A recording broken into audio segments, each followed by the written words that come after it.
வணக்கம். நான் திருமதி லீலாதேவி ஆனந்த நடராஜா, வடக்கு கிழக்கு வலிந்து காணாமல் ஆக்கப்பட்டோரின் உறவுகளின் சங்கத்தின் செயலாளர்.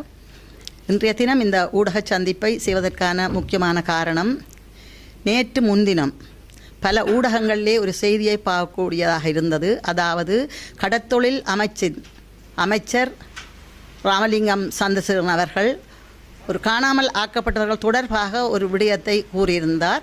ஒரு ஊடகத்தின் செய்தி குறிப்பில் அதில் குறிப்பிட்டிருந்தார். ஊடகத்துக்கு செவி கொடுக்கும்போது அதிலே அவர் கூறியிருக்கின்றார், 15 வருடங்களாக காணால் போனவர்கள் தான், அவர்கள் இல்லை என்ற கருத்துப்பட அவர் கூறியிருந்தார். உண்மையாகவே எமது உறவுகளை 15 வருடங்களாக தேடிக்கொண்டிருக்கும் எமக்கு அந்த செய்தி சரியான மனத்தாக்கத்தை ஏற்படுத்தி இருக்கின்றது.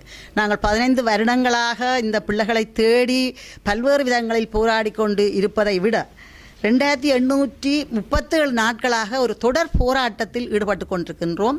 இந்த போராட்டத்தில் ஈடுபட்டதன் ஊடாக 300க்கும் மேற்பட்ட பெற்றார்கள் இந்த போராட்ட களத்திலே ஆகுதியாக்கியிருக்கிறார்கள். அதாவது தாங்கள் இன்னுயிரை இழந்திருக்கிறார்கள்.